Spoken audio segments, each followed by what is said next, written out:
smoke machine going off, and or the fog machine. Oh my goodness. Yes. Okay. Oh.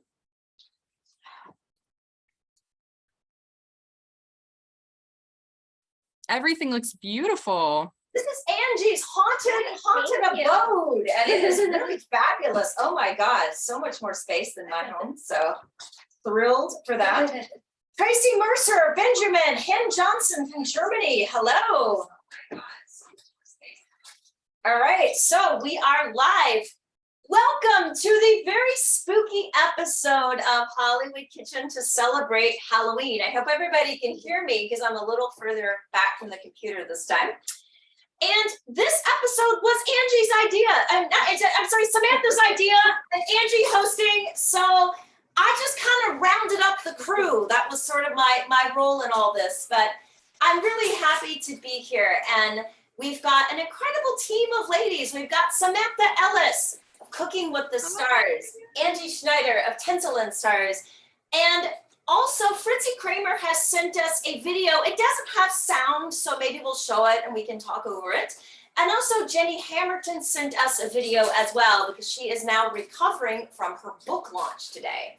So we are going to celebrate some women of horror, and I'm really excited. So thank you so much for joining us. And so happy to be here. This is such a fun, concept. I'm glad us women can get together and celebrate these famous women of horror and make their dishes. Yes, and Samantha, again, this was your concept here, so thank you for that. I'm really grateful. This is an awesome idea. And Angie, again, for hosting. This is great. So Samantha, would you like to kind of get us started?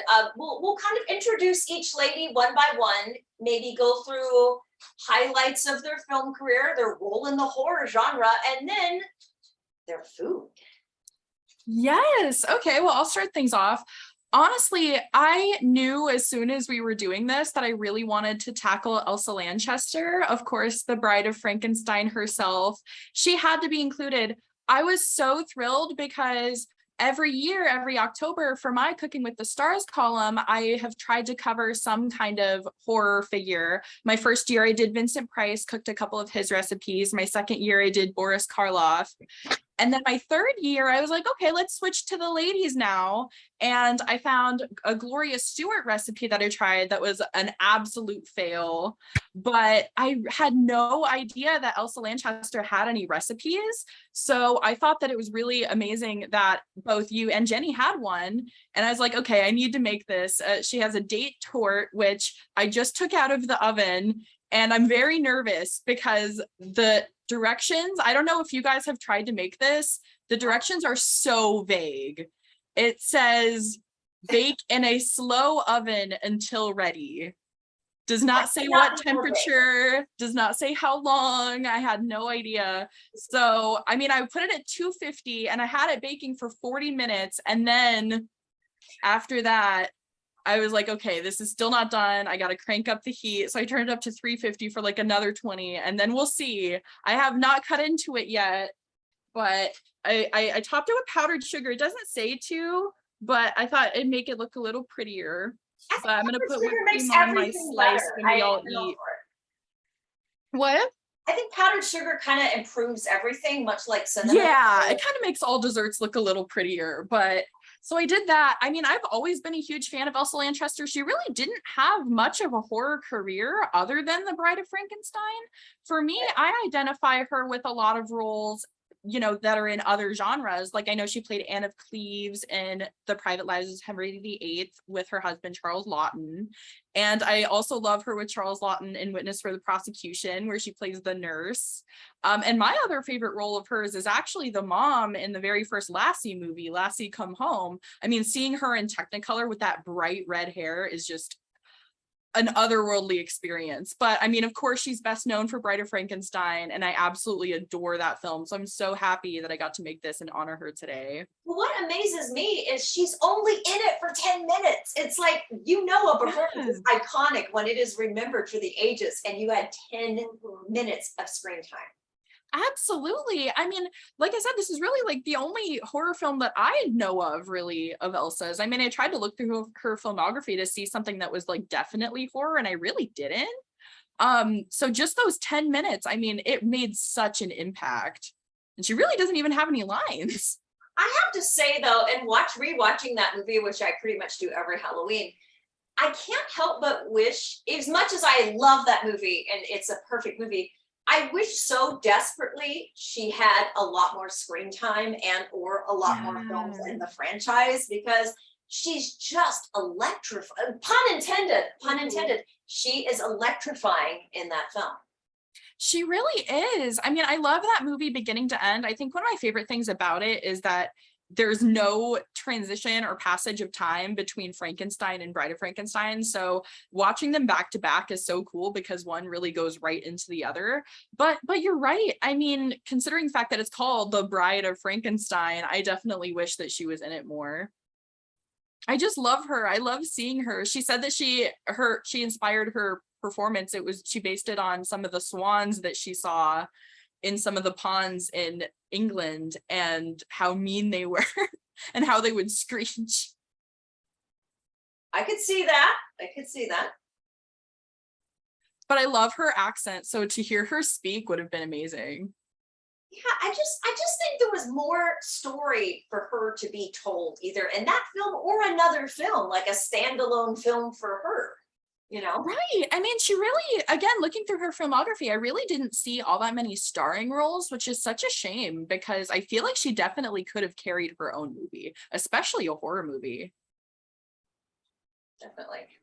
It reminds me of the vampire story though too, because she was in Plan 9, Outer Space, and she didn't have any words, either. She just kind of came on to her vampire role for just a few minutes, and that's the most impactful part of the movie. But when Ed Wood wanted to give her a script and line, she's like, nobody's gonna ever see this godforsaken movie anyway, so don't give me any talking points. Yeah, I mean, honestly, you could make a statement about women in horror in general. The fact that, you have the scream queens that are really only meant to just scream and be afraid of the monster. That's their only purpose in the film. And then you have films like Bride of Frankenstein, where she's only in it for 10 minutes and doesn't say anything. So yeah, we definitely needed more. I love women in horror, but we definitely needed more screen time of women in horror, I think. Yes. And that kind of got me to thinking too about this episode, because I was looking at the filmographies of all these women we're going to talk about this week, and I was thinking about it. Sometimes silence can be more powerful than words. Like, obviously, we look at, say, the career of Lon Chaney. I mean, just the way he had such a physical presence on screen, it's almost like words diminish someone like him, and when you see him appear as the Phantom, for example, that is so terrifying. Words would have totally taken the air out of that situation. Definitely. I will say this kind of goes off of horror, but the first time I saw a Douglas Fairbanks sound film, I was shocked. I was like, his voice is kind of disappointing.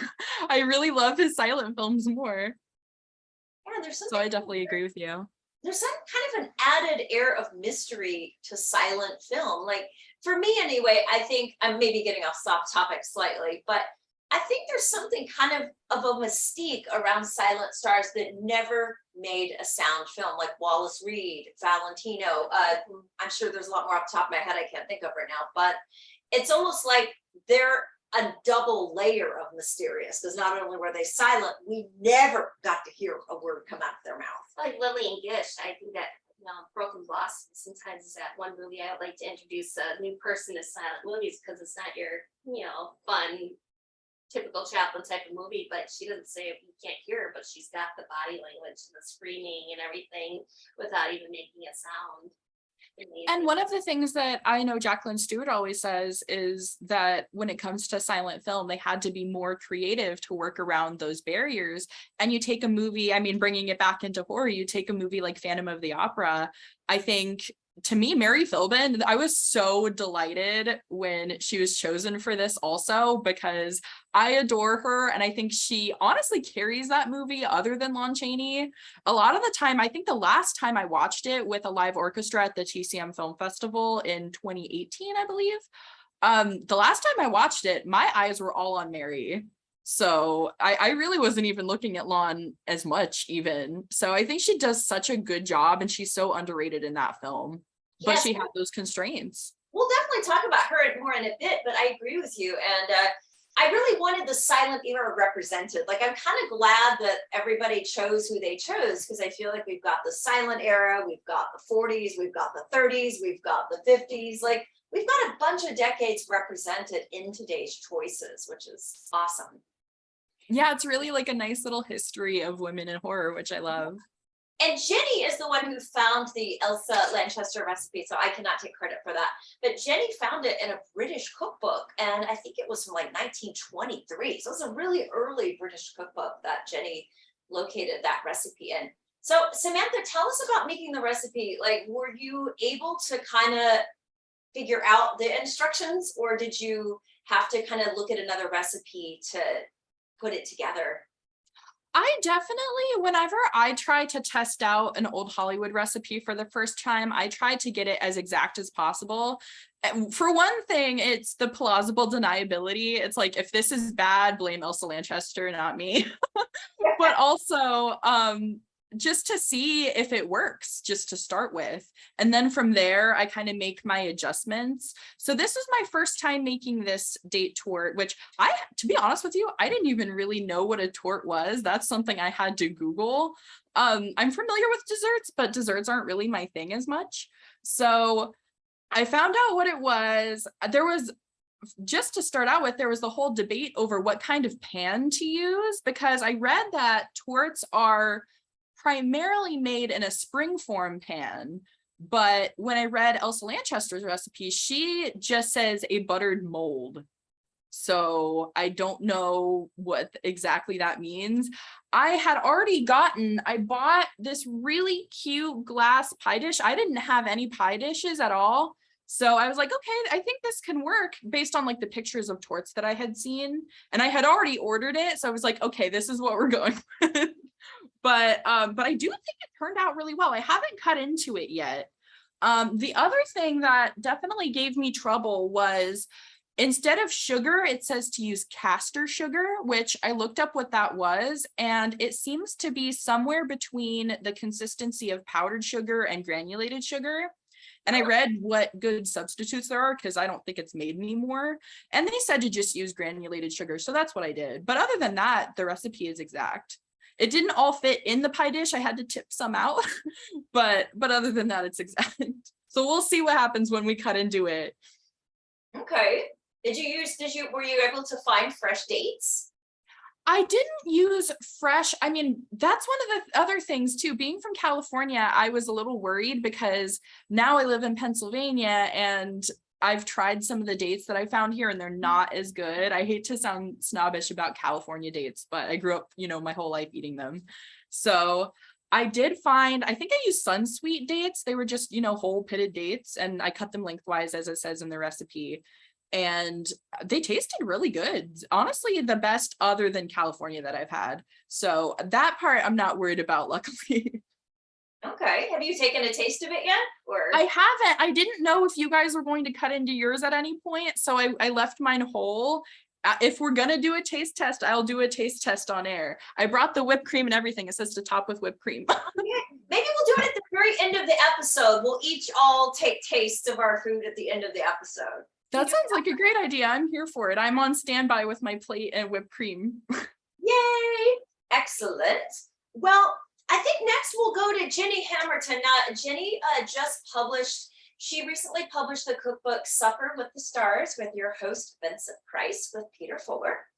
And then, if that's not enough, just this past week, her brand new cookbook dropped called Murder, She Cooked, and it's based on the Angela Lansbury series.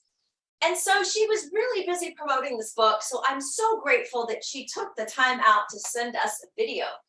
And in this video, she makes Agnes Moorehead's Macaroon Delight.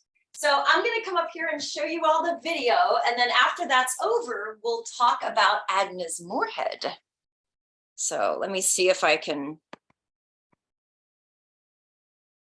got to figure out how to share the screen. Okay, how do I do that?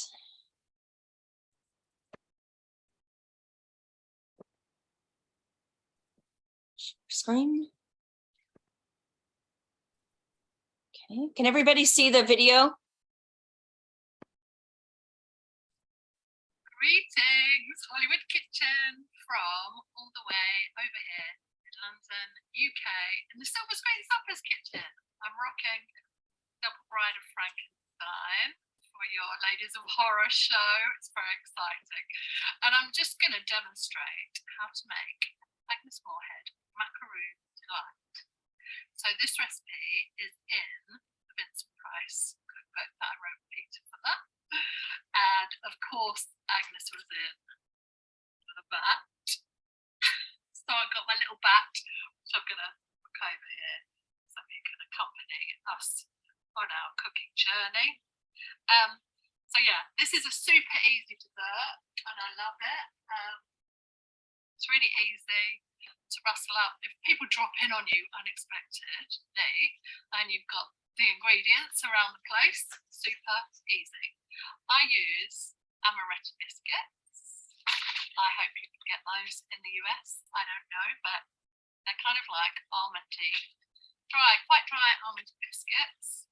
And you crush 1 or 2 of those up. I've done 1 because I'm doing it in this. So I've got 1 crushed up amaretti biscuit and I've soaked that in a tablespoon of Madeira, which is delicious. So that's been soaking there for about an hour. And so it's all nice and soaked into the biscuits. So the next thing you need is some custard, vanilla pudding, I think maybe you call it in the US. We're obsessed with custard in the UK, so we can get all kinds of nice custard in tins, and this is a very posh custard. So excuse the chip in my jug. This is very posh custard from Eminence, which is posh. We have Madagascar vanilla custard, which is really delicious. So you pop a bit of that on top. So you're doing a layer of your biscuits, layer of your delicious custard. That. Then, on top of that, I always use squirty cream. I love squirty cream. I always have some in the fridge for, you know, unexpected guests. I haven't had any unexpected guests since the pandemic began, but you never know. Someone might drop in and make one of these desserts. So, squirty cream, on it goes. I think this always makes desserts look pretty. So, that's quite a lot of squirty cream. I have to eat this myself later. Right, then I always like this.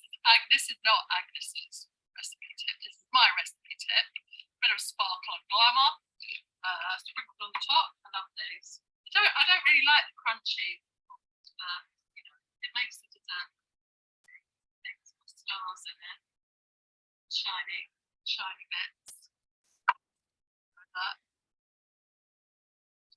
See that. It's bobs.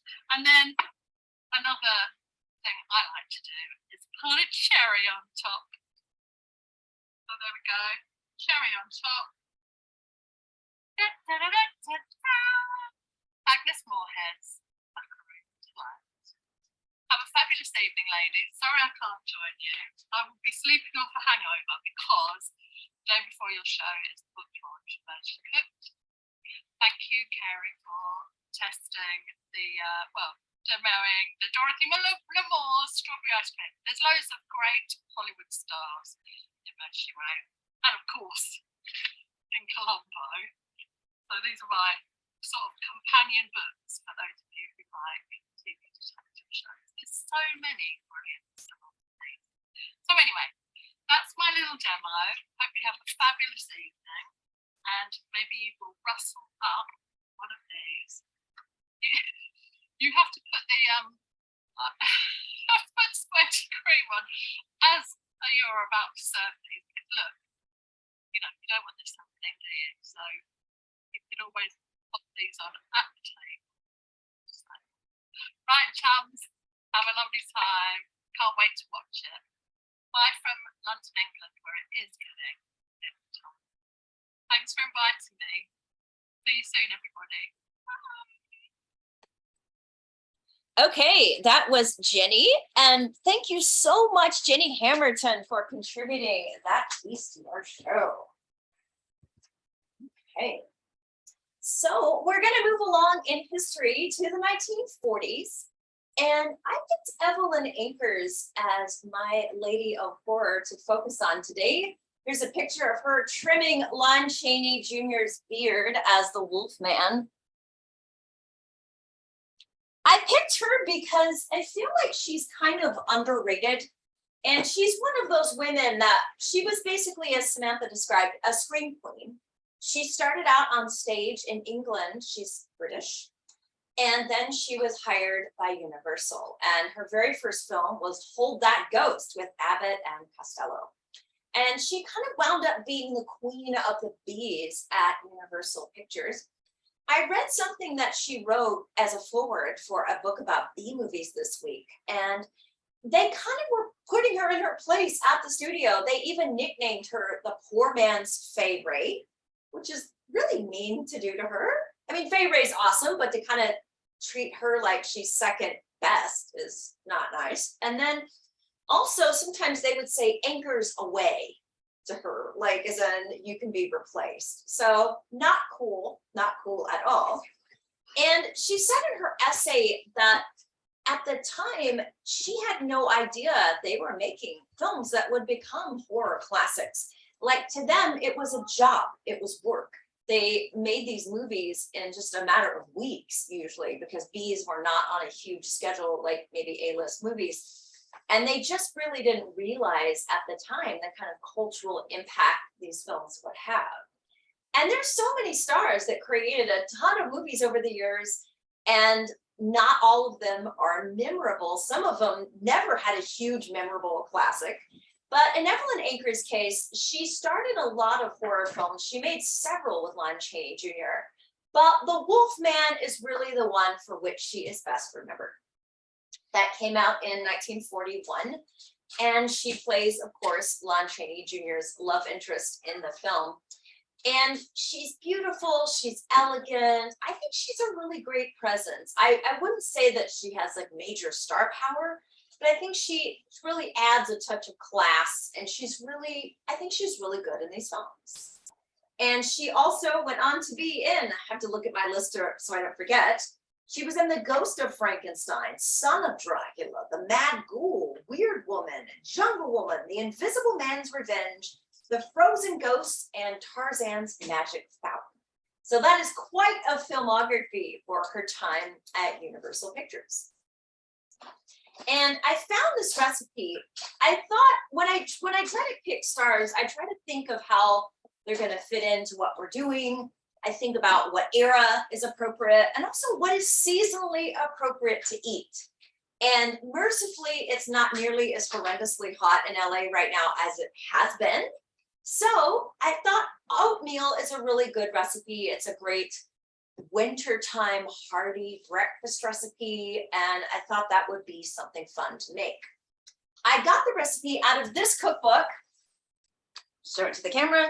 It's called It Came From the Kitchen. And you can find this for like $20 on Amazon or eBay. In fact, I sent a copy to David Skull and to Lord Blood-Raw last year, because it's really fun. And there's little mini filmographies, there's histories of the stars, there's trivia. It's a really fun book. And it covers literally silent era through like the 80s of horror. So if you like horror and you like cooking or any kind of food, I really recommend this book. So by the way, on a personal note, this recipe is also attributed to Evelyn's husband, Richard Denning. Evelyn married Richard Denning. He was also a B-movie actor. And she retired from films. They got married in the early 40s. She retired in the 60s and lived out the rest of her life in Hawaii. So not such a bad way to wrap up, this is what I say. But her husband, by the way, he also was in Creature from the Black Lagoon and Target Earth and The Creature with the Atom Brain. So we technically have Evelyn and her husband having their names on this recipe. Now, this is a recipe for oatmeal, and it's different from oatmeal recipes I have seen. I'm gonna half it because sometimes, as we know, some of these celebrity recipes will yield like enough food for an army. So we're gonna start out with, it says 4 cups of water or milk boiled. Angie's helping me in the kitchen back here. So we've got that. We've got, I only did 2 cups because we're having it, right? oh, we're halving it. So it's 2 cups of water that we're boiling. A 1/4 teaspoon of salt, 2 cups of oats. We've got a cup of, half a cup of bran flakes. We've got about 2 tablespoons of brown sugar, since we're cutting the recipe down. About 2 or so tablespoons of grated coconut, and about 2 tablespoons of chunky peanut butter. Now, I've never seen an oatmeal recipe that involved bran flakes, coconut, and peanut butter. This is a little bit new, but hey, I'm all about trying new things sometimes. So Well, nowadays with the trend of overnight oatmeal, people are dumping everything from chocolate chips to peanut butter. you're right. Overnight oats are a very big food trend, at least I notice out here. In fact, you can sometimes buy them. I like to buy them and just throw a lot of raspberries or blueberries on top. I think that always is really good. So do I need to bring in the stuff to you? Should I mix it? I'll come and grab your oatmeal if you want to mix the rest Okay. of the stuff. We've kind of got a set here where the kitchen's next to the room we're doing this in. So Samantha, do you have any thoughts on Evelyn Akers?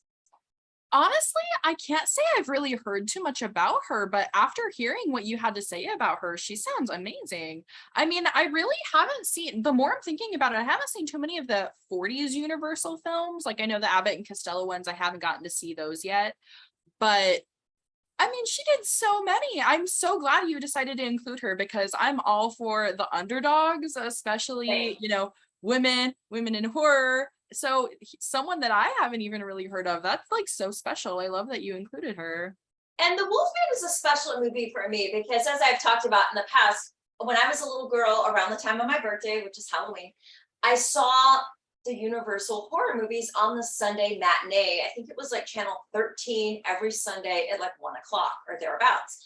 And if I was good all week, I would get to watch it. And that was my first film ever was Dracula, and then Frankenstein, and then Bride of Frankenstein, and and those are the reasons I am here today. Those are the reasons I studied film, that I kind of live the life I live, I guess. And Wolfman made a huge impression on me as a little girl. I'm kind of glad I saw these movies as a little kid, because I think the older you get, the more jaded you get about things.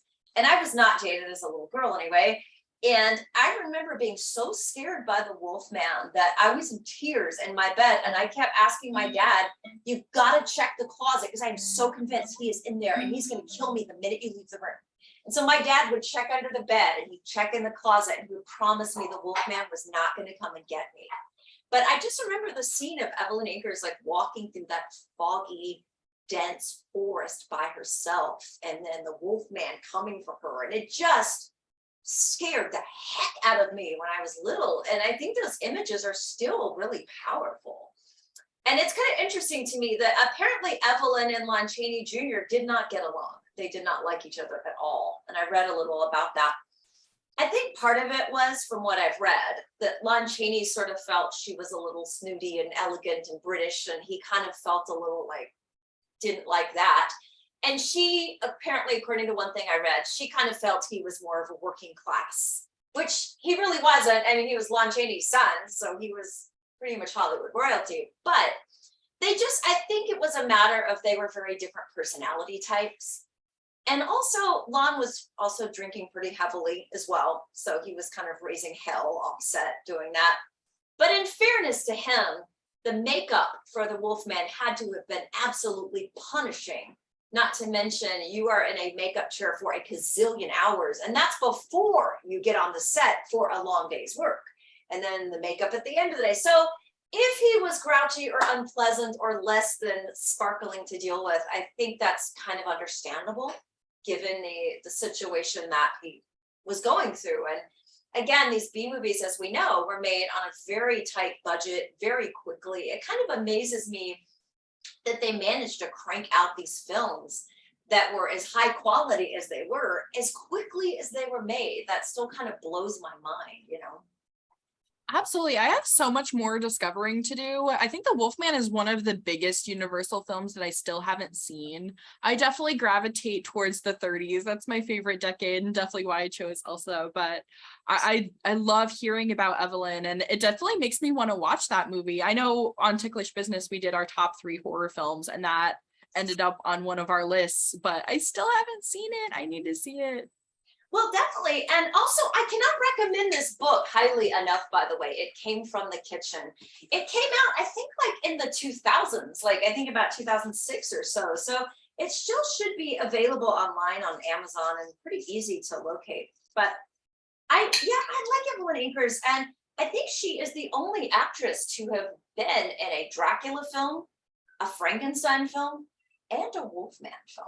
So she really kind of spanned a lot of the different monsters of the horror genre and really was a true stalwart of Universal during the whole decade of the 1940s. So I've mixed together my coconut, my peanut butter, and my bran flakes. This is what it looks like right now. I'm gonna take this in the kitchen to Angie. So I'll be, oh, you're right behind me. Excellent. Okay. Angie's in the kitchen mixing that up.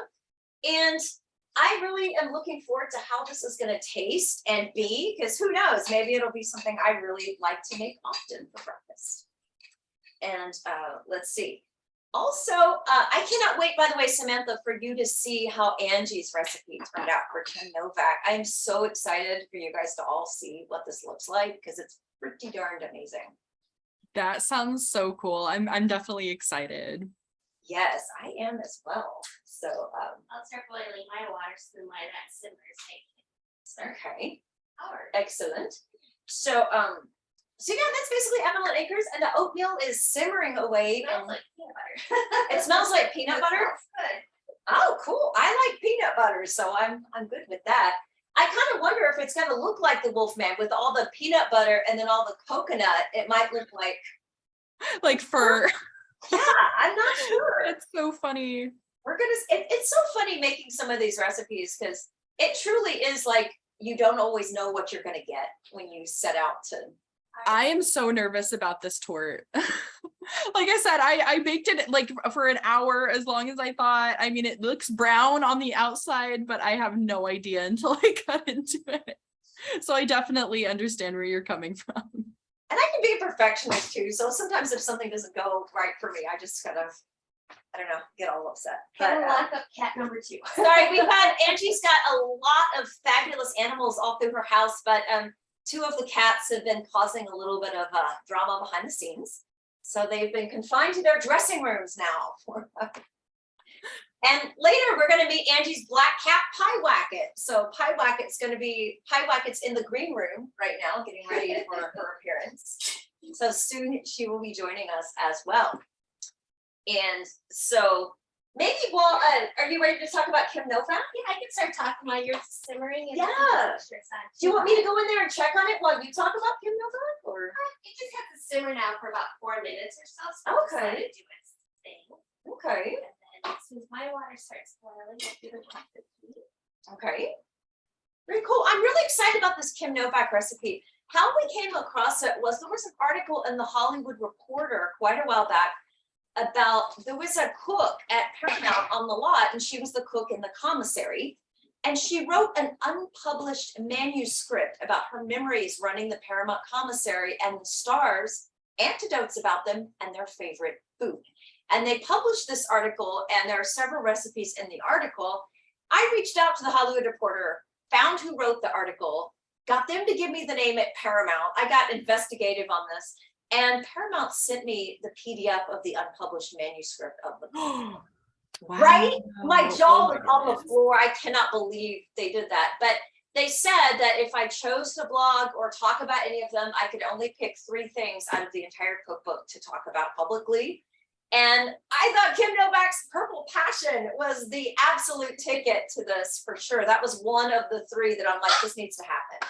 So Well, and I think the horror kind of come the 50s, the Hitchcock era, horror almost went more to the suspense, and I think Kim Novak's most commonly known for Vertigo, but that same year she came out with Bell Book and Candle along with Elsa Lanchester. So it kind of brings a few of them together. And that movie is just, I mean, for one, it's technically, I guess, a Christmas movie, but the fact that it's probably one of the best movies about witches that there is. And it's just such a quirky crew. I mean, you have her partnered up again with James Stewart. You have Elsa Lanchester, Ernie Kovacs. I mean, the casting was just entertaining in itself. But yeah, as soon as I watched that movie, I said our next cat is going to be named Pyewacket.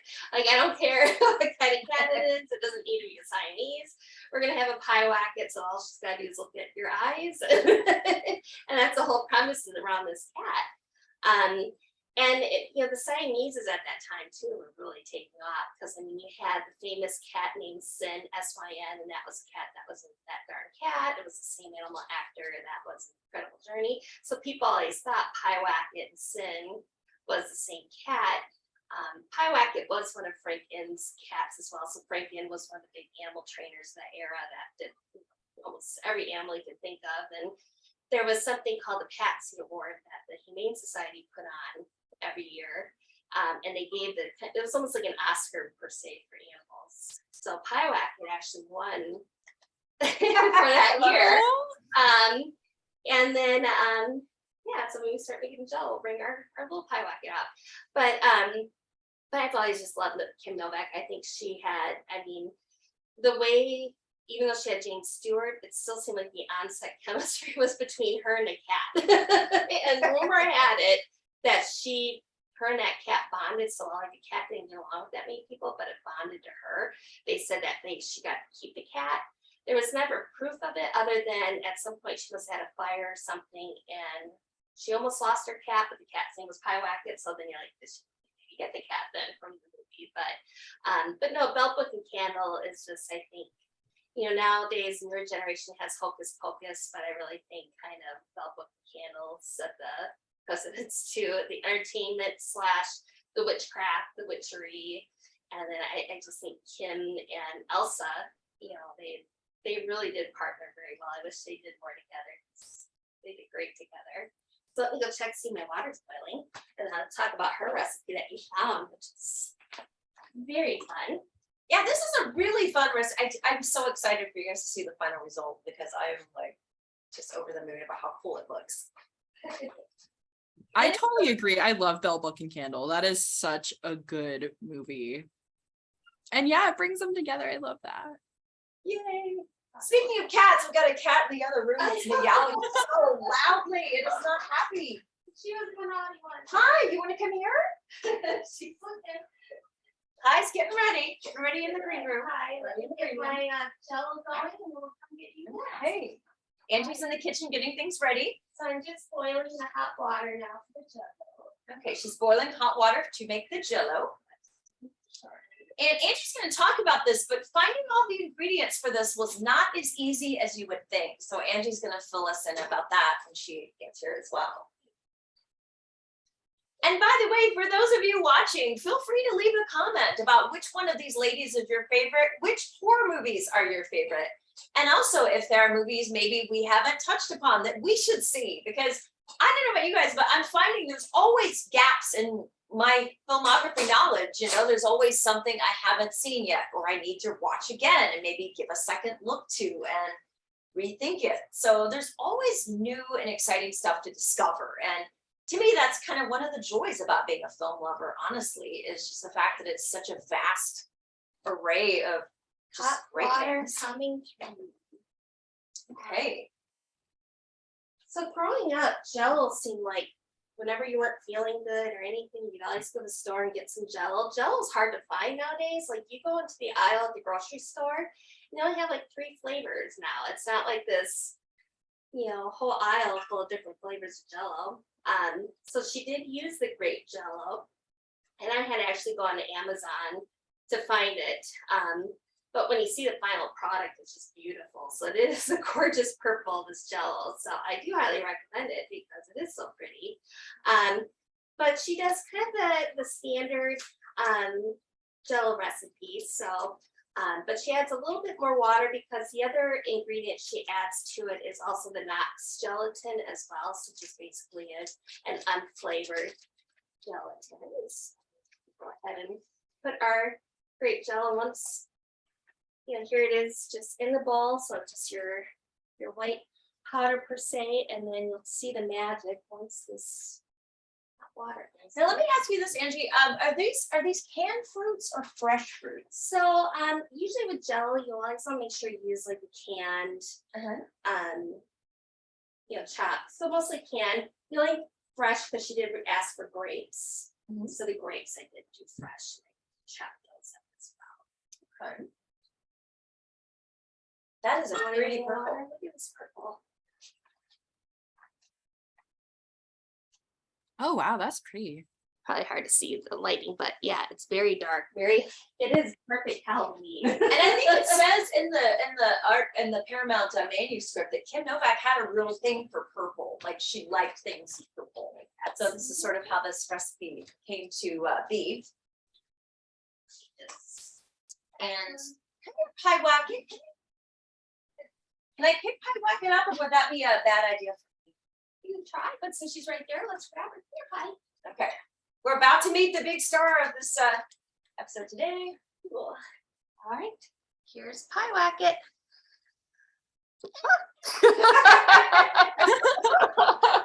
She's black, but she's got like beautiful eyes, so I'll definitely post a photo with Carrie so we can have. Theta Vera was in our last episode we did together, her black cat Theta Vera. So we felt that it was only fair Pie Wacket gets some major screen time. And we'll bring Pie back out.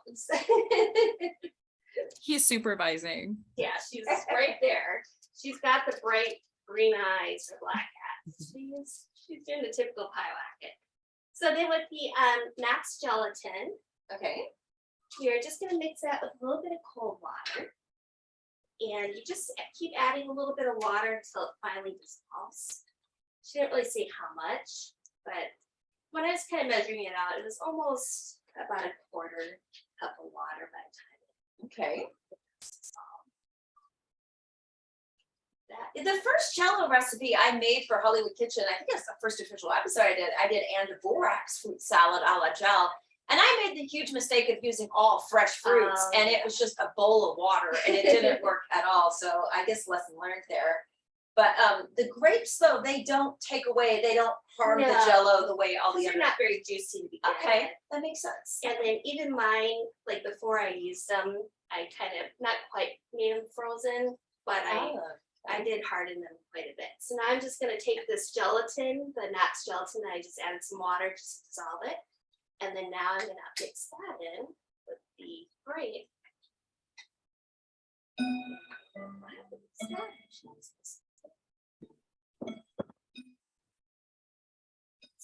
That mixture.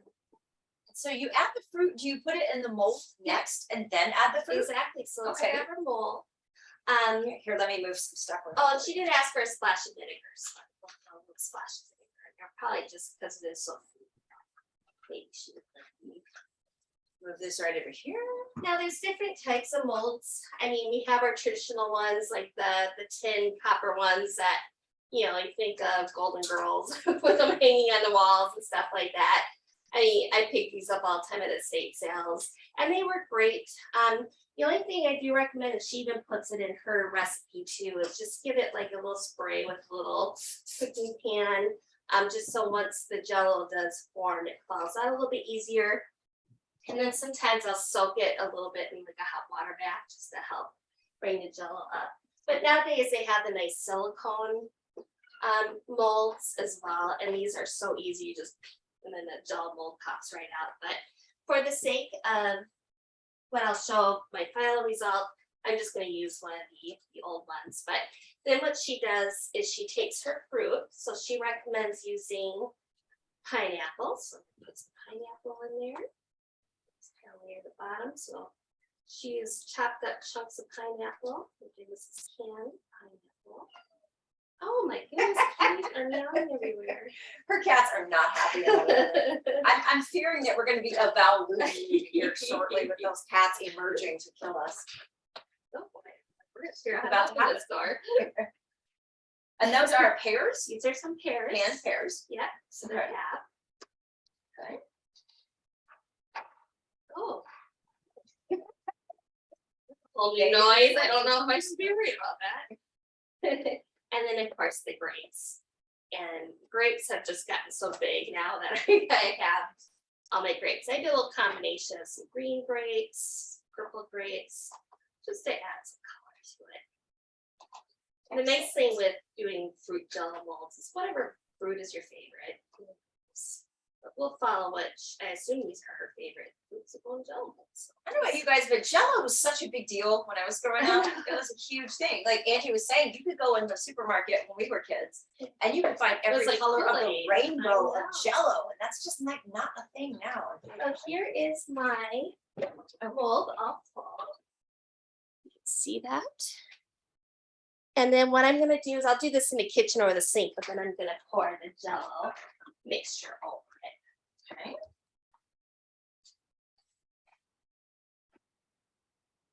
This smells very great. It's smelling too. Beautiful and it smells good. Yeah. Yeah, it looks amazing so far. Yeah. I can't- love that this is like a new, debut of a Kim Novak recipe, because I've made some Kim Novak recipes before, but definitely never heard of this one. Yeah. Which ones have you made before? I've made her chili rellenos, which is an amazing recipe. I don't know if you've tried that one. Oh, haven't. It has Cheez-Its in it. It's really good though. It's really good.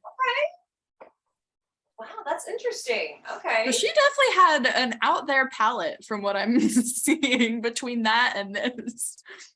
Yeah, definitely. Oh my Then gosh. here, I'm gonna scoop up your.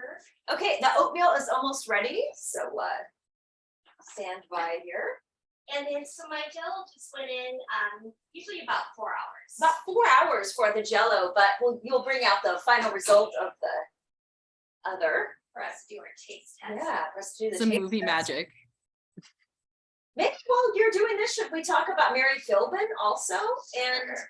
so Fritzy Kramer of Movies Silently could not join us in person, but she chose Mary Philbin's Brown Betty from the 1929 photo play cookbook. So let me show the video right now while Angie is prepping the oatmeal and the Jello. I'll do another share screen situation here.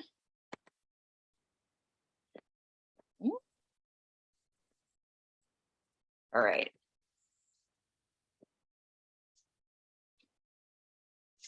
Since I love Labradors, I'm really psyched that she included her dog in the video here to get its approval.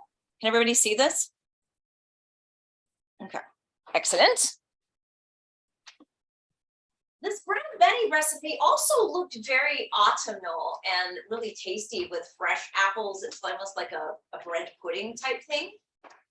And Fritzy said that it turned out really dry, a little on the crumbly side of things. But as she shows us here, she says a bit of whipped cream certainly helps the matter.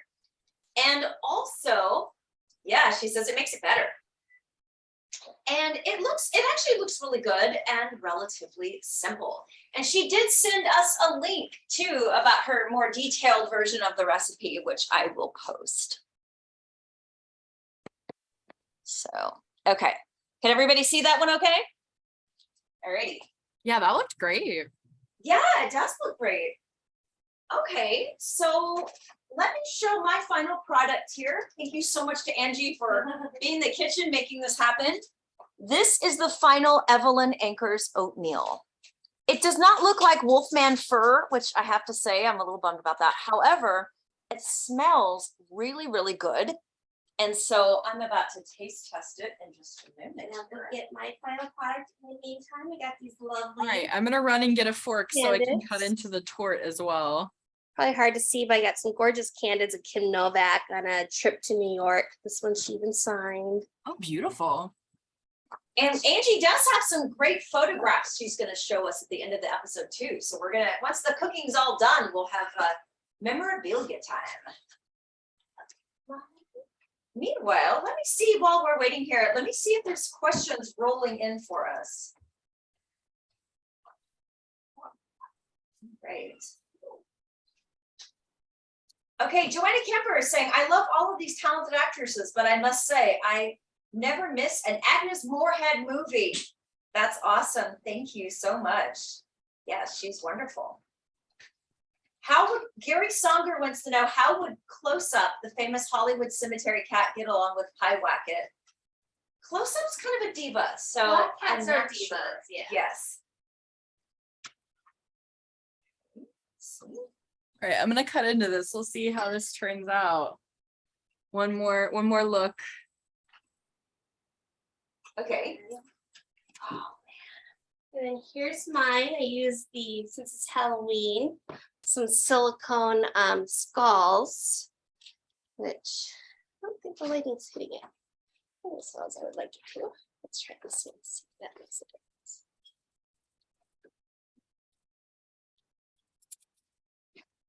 That is so beautiful. Those look so fantastic. Wow. Hard to see the skull, gorgeous. but we got photos, so we will. Yeah, we have photos we're gonna post. And this is a strange meal, but what the heck? What the heck? We live in strange times. So Angie, should we sit here and eat oatmeal and jello together? Why not? I wish all of you were here to eat oatmeal and jello and hang out with cats with Angie and I, because what better way to spend a Sunday? I have to try the oatmeal because the whole house smells like peanut. All right, so this didn't come out of the dish super pretty. It looks a little more like a cobbler situation. Okay. And it says buttered mold. I buttered the heck out of this mold. So, but we're gonna try. This is dates, walnuts, sugar, pretty much, you know, I separated egg whites and egg yolk. And that's pretty much it, really. That's all that's in here. Looks good.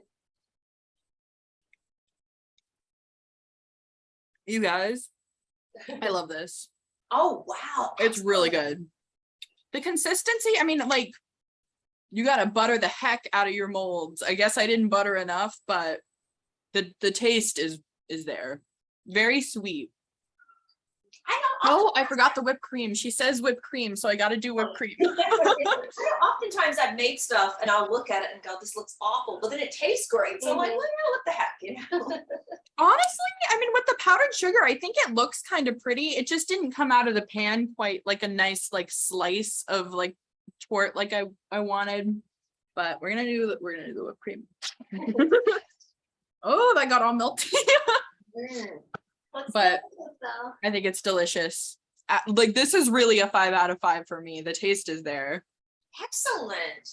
Well, I'm eating some of the oatmeal and it's really good too. I have to admit, I was a little skeptical about the combination of peanut butter, coconut, and oatmeal. I whack it. You're probably giving us a test. But it's got a really good consistency. It's definitely crunchy. It's definitely hearty. I think it Yeah, the tastes good. coconut really jumps out. The coconut definitely jumps out and I think it's good. What do you think too? I liked it a lot. Like Yeah. I said, I'm surprised that peanut butter wasn't that overpowering. It was the coconut that ended up being the most powering, I think, flavor of it. But It's got a really good texture. I would suggest myself maybe putting like a little bit of cream on top or a little something to kind of, and I kind of did half and Counterbalance. half because she recommends either doing all water or doing half and half with the milk and water. So I did do the half and half. So yeah, if we didn't do the half and half, it could have been a lot more lackluster. So I think definitely adding a little milk to it. For Okay. sure. Very cool. Well, should we dive into our skulls? Okay, should we split a skull here and just Sure. share one? Oh my gosh, this is so wild cutting into a purple skull. All right, let's see. Oh, it tastes like Jello.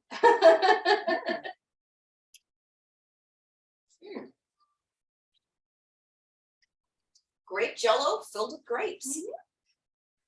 Oh, it's good. It looks so cute. I would definitely serve this like at a Halloween party Yeah. because I wish I could see it here. Yeah. purple jello filled with this, all these gray, it looks Mhm. so surreal. It's very Halloweenish for the color. Like it's perfect for like a Mhm. party, for sure. Exactly.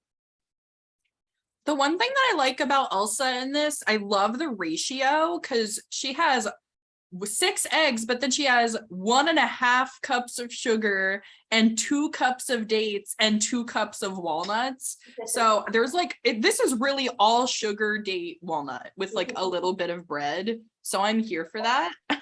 It's so sweet, but it's so good. Oh, awesome. I'm glad to say that Elsa was a good cook. Whatever. Because she's one of those people I love kind of thinking like imagining, is this person really a good cook? Or because I know there are definitely were a few stars who weren't. I think we've talked about it before, like June Allison couldn't cook, a few others, but I love seeing when they can. Absolutely. And we didn't really talk that much about Agnes Moorehead, which we should. Mhm. Just this past week, I watched her in The Bat with Vincent Price, because I figure you're getting 2 big stars for the price of one with that movie. And it's a really fun movie, and it's fun to see her and Vincent kind of go head to head in that film. And what are some of your favorite Agnes Moorehead performances? I just saw The Bat for the first time this last week and I loved it.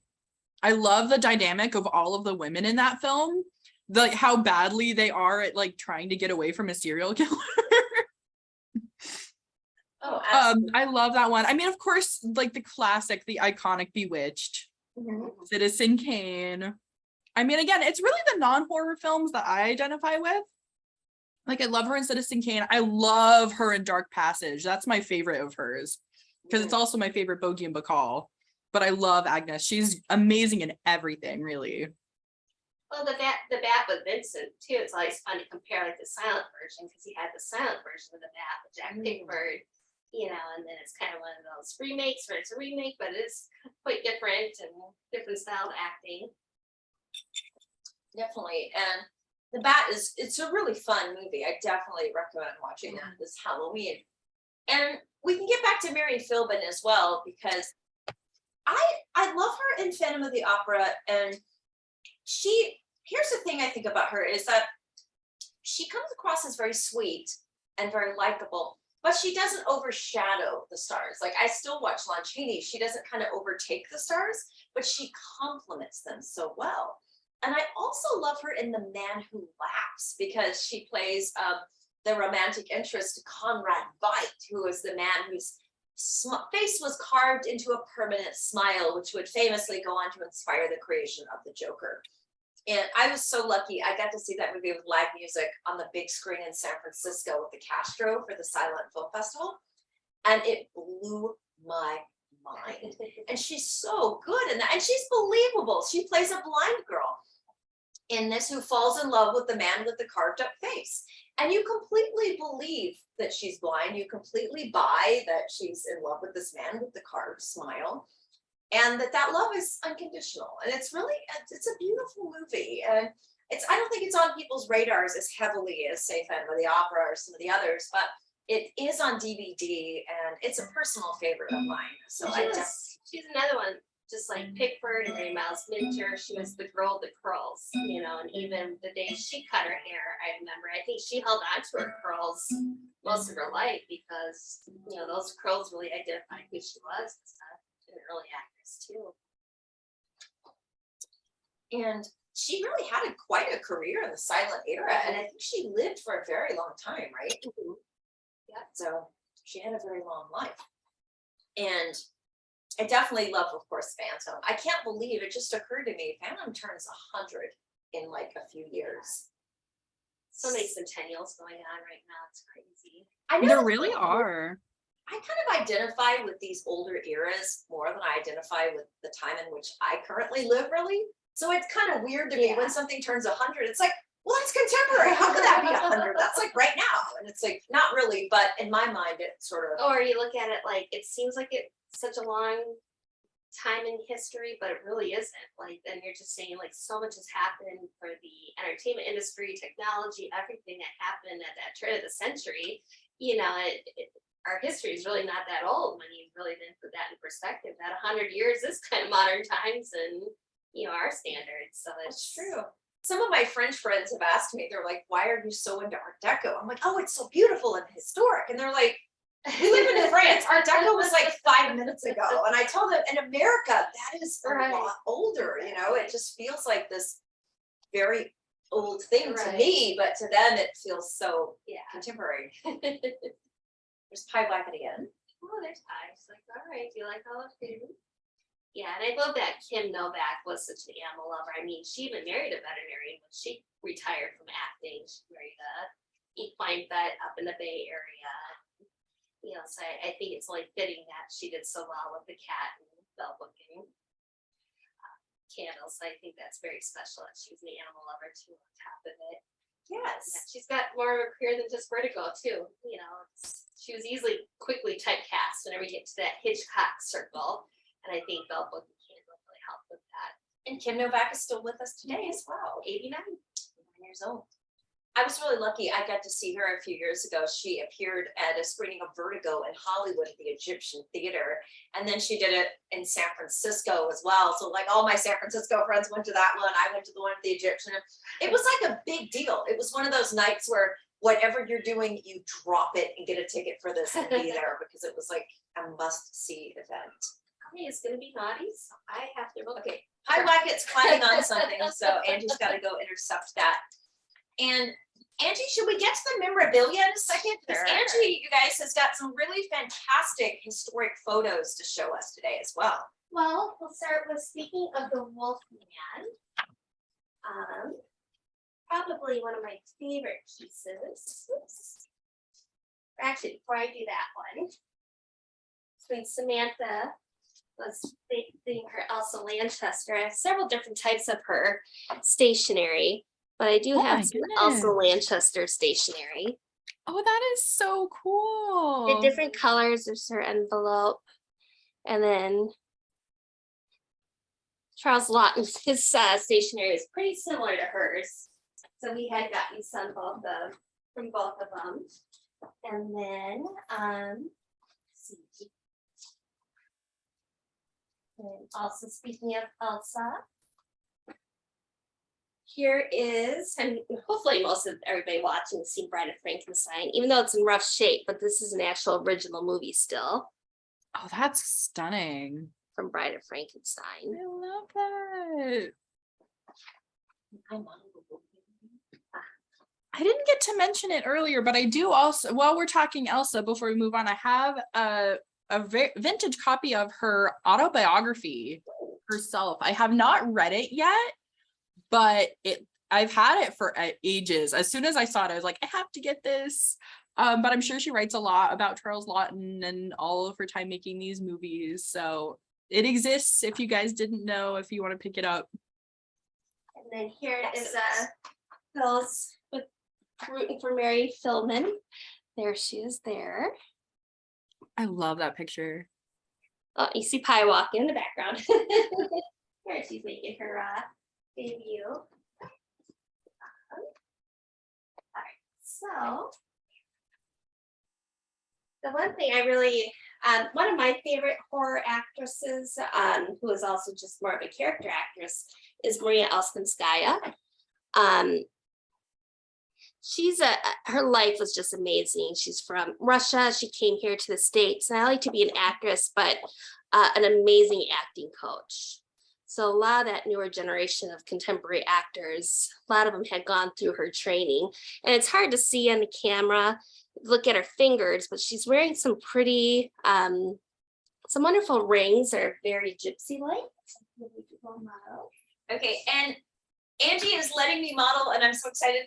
This is the actual ring that Maria Ostenskaya wore in The Wolfman. Wow. Her fingers were very, very tiny. This will only fit on my pinky because I have the large knuckles that run in my family. But I love this ring so much, and it's really cool to get to wear something that she wore in this iconic horror film. Yes, that ring speaks to me. It's just always one of those things every time I touch it, there's just that energy. Another favorite is from Mark of Vampire with Carol Bowen there. And then another thing we have a lot of that I have, it's more into the, I guess you can say like the freaks and the freak show, but like the Hilton sisters, we have a lot of ephemera regarding the Hilton sisters too. Because again, I think that kind of stands in history of kind of some of the exposure these actresses got at that time. Yeah, so that's just kind of some of the fun, more horror themed things, but the ring is always my favorite. Oh, yeah. And Maria Ospinskaya, she's so fantastic. Honestly, I think all these women deserve a standalone episode just dedicated to their lives and careers, which we should totally do. Yeah. Someone was noticing Mary Pickford above your head. Oh yeah, there's a couple. There's Mary Pickford, there's a half sheet there. It's probably hard to see on the camera for a little more. Fauntleroy, then we have the Dorothy Vernon window card up there. The painting, if I switch over a little bit, you can see like a seascape painting. I don't know if we can see it behind, kind of like right in here. That was painted by Mary Pickford's mother, Charlotte. Oh, wow. Wow. Yeah. Honestly, Pickford never made a horror film. However, I think the closest maybe she got was Sparrows. Yeah. And there's something I Fence, you know, she says. Sparrows is terrifying. I would actually describe Sparrows as American Gothic. Yeah. You know, I can see that. The alligator scene, you know, I mean, that Oh, was yeah. done, you know, in real time, in real life. You know, she was actually going over those alligators with the children, and you know, when she retells the stories, like these children she's carrying on her back are almost the same weight as she is. was. You know, and that she's having to do that. Douglas was not a happy camper when that happened. He came to set right after that, made sure that was not going to happen again. You know, I feel so fortunate. I was at the San Francisco Silent several years ago, and Kevin Brownlow presented the most gorgeous print of Sparrows. This thing was pristine, and that's one of those experiences I will never forget. Ever. Yeah. It was so magical to see that film. And it's an incredible film. Your cats are really going for, oh my God, she and I are gonna be like dead when this episode ends, because she will open a door and multiple cats will be attacking both of us. So let's see if we have any questions pouring in from the viewing audience here. Marie Hankins says she loves the painting. I do too. That was one of my holy grails. Her mother painted while she was fighting breast cancer, so you can imagine late 20s, early 30s payments weren't that great. So for her to get through the paint, that's when her mother took up painting. So she would just paint things to give to the nurses, you know, to close family and stuff. So it was just her way of, you know, getting through the cancer. And Joanna Kemper is reminding us about Hush Hush Sweet Charlotte, also Yes. with Agnes Moorehead, I believe, if I'm thinking straight. And people love the bat. That's awesome. I'm glad to hear that. By the way, sometimes I don't always see all these comments on my phone. They'll pop up like 10 minutes after I've gone off the air doing the episode. So if we don't get to all your comments, we'll all try to answer them later on if that's possible.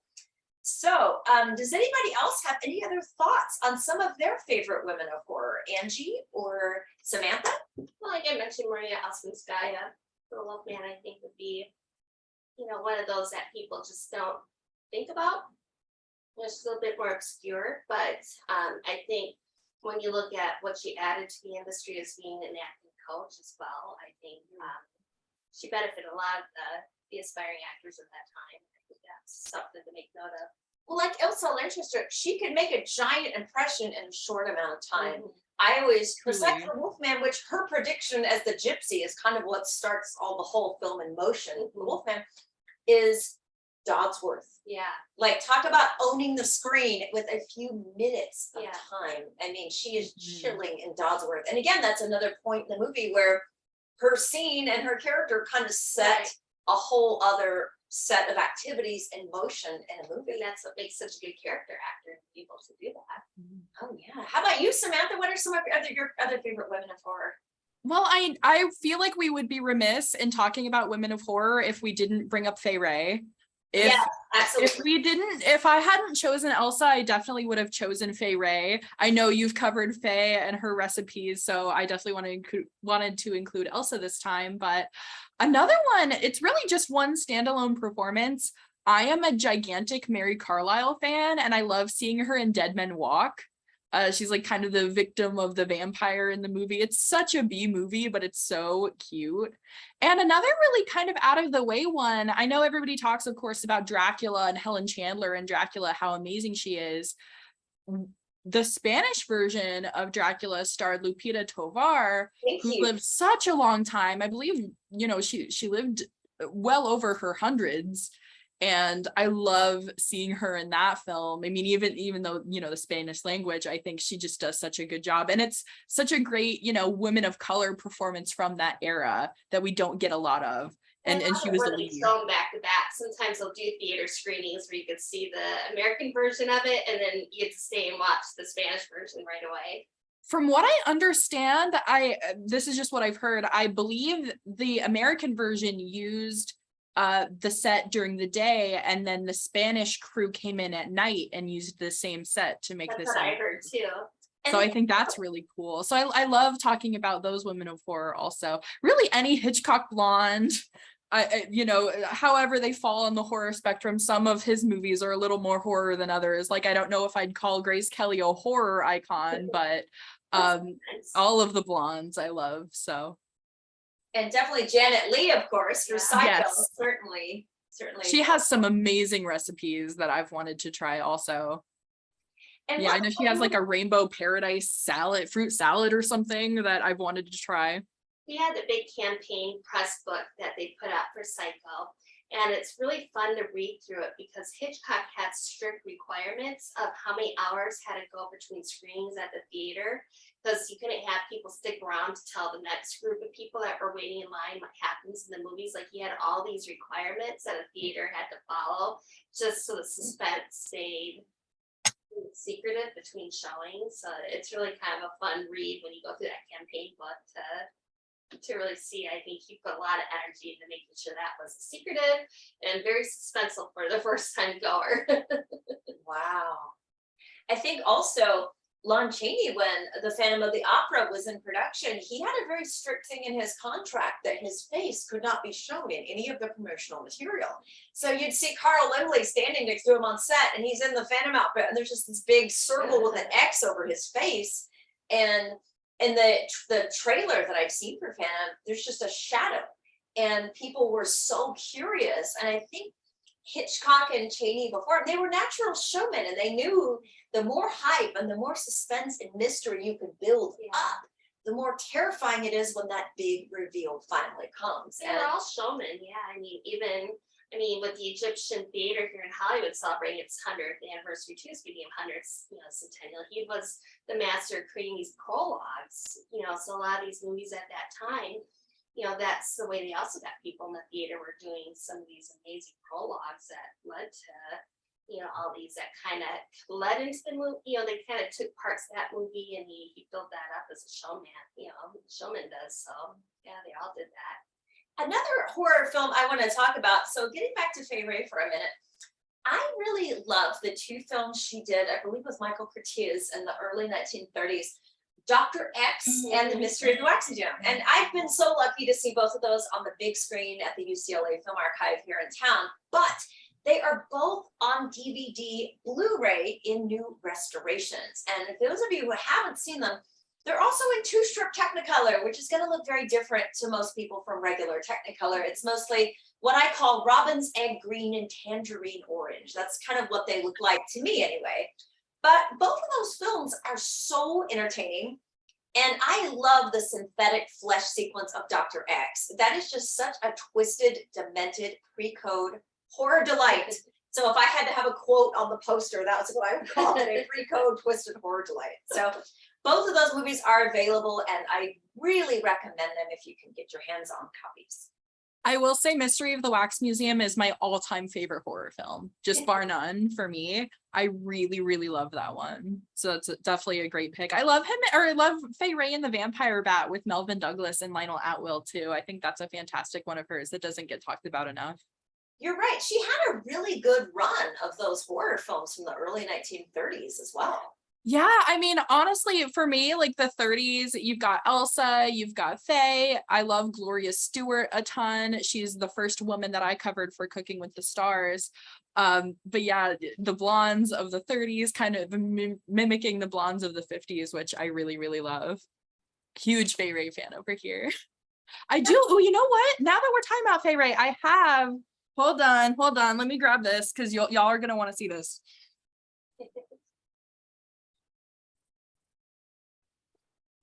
All right, this is not a horror film of Faye's, but a silent film that she was in called The First Kiss. It's a lost film. It stars Faye Ray and Gary Cooper, and I have an empty film reel from that film. Very old. This was given to me by my grandmother a couple of birthdays ago. But you can see all of the information. It's got like The First Kiss, Faye Ray. I believe this is the last reel. So I kind of had a heart attack when I first got it. I thought there was film inside. There isn't. But that canister. I sent an email to Library of Congress like I have, and then I opened it and it's empty. It was a very treasure the Sierra Madre kind of moment. But I still have the reel and I treasure it. I feel like it's a great piece of Faye Ray memorabilia that I have. That's wonderful. And I don't know about you guys, but I sometimes I think about lost films, and you know how I've heard a lot of people from my grandma's generation use the phrase, "Oh, you can't miss what you never had." I totally disagree with that. I miss a lot of movies I have never seen. I miss people I've never met. And every year around this time in particular, I always think, God, I wish London After Midnight with Lon Chaney existed. It kind of drives, if I think about it, because I'm a little OCD, if I think about it, I will go crazy knowing that there's a film out there that I cannot see because it does not exist. Like that will make me. That's like Data's Cleopatra too, or Betty Blight. There's so many. Queen of Sheba. But I mean, think about they found Lon Chaney's Unknown because that was lost. And somebody had the print the whole time, but because it was written unknown on the canister, they just assumed nobody knew the title of it. But I didn't know that. Unknown. And just this week, they found a Harold Lloyd film that was presumed lost. So we do burn the candle of eternal hope that lost silence will emerge someday, because miracles can happen. Clouds are in cool temperature somewhere and well preserved. Check your attics, people. I know this film reel was found in the middle of the desert, so that was my other big fear. I was like, okay, even if there was anything inside, it would have been charred to a crisp. But So you get the heart racing. You're like, oh. I know it's definitely one of my life's missions to find the actual film of it. That would be so cool. Put it out there in the world, in the universe, and it'll happen. Well, this has been so fun, you guys. Thank you so much to Samantha Ellis, to Angie Schneider, and to Jenny Hammerton and Fritzy Kramer. This has been a great discussion, and thank you all so much for joining me today. Thank you for organizing it. Thanks for having me. This was a delicious recipe. So glad that y'all introduced me to it. And if everybody could send me a photo too of your final final food, along maybe with a photo of the star or something like that, so I can put it up online. Oh yeah, definitely. All right, so keep tuning in, guys, for more food, fun, and film history from Hollywood Kitchen. Happy Halloween, everybody!